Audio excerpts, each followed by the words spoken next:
পিলখানা ঢাকার একটি স্থান। বর্তমানে এটি বিজিবি সদর দপ্তর হিসেবে ব্যবহৃত হয়। পিলখানা শব্দটির অর্থ হাতির আস্তাবল। মোগল আমলে জায়গাটি রাজকীয় হাতি রাখার স্থান হিসেবে ব্যবহৃত হতো। বর্ডার গার্ড বাংলাদেশ বা বিজিবি একটি আধা সামরিক বাহিনী, যার প্রধান কাজ বাংলাদেশের সীমানা পাহারা দেয়া। সেই হিসেবে এরা সীমান্তরক্ষী বাহিনী নামেও পরিচিত।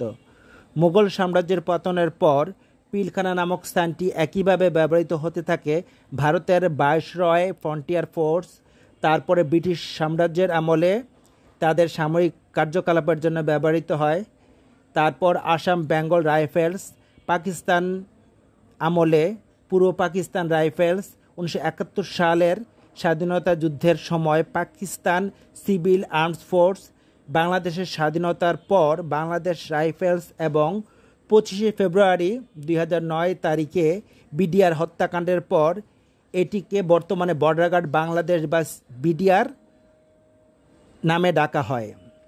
বিডিআর এই সদর দপ্তরটি এখনও পিলখানা হিসেবে পরিচিত।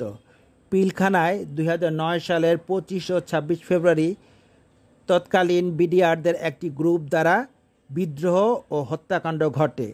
বিদ্রোহী বিডিআর সৈন্যরা পিলখানায় বিডিআর সদর দপ্তর দখল করে বিডিআর মহাপরিচালক মেজর জেনারেল শাকিন আহমেদ সহ 57 জন অন্যান্য সেনা কর্মকর্তা ও 17 জন বেসামরিককে হত্যা করে। এই জঘন্যতম ঘটনা বিডিআর বিদ্রোহ বা পিলখানা হত্যাকাণ্ডের নামে পরিচিত।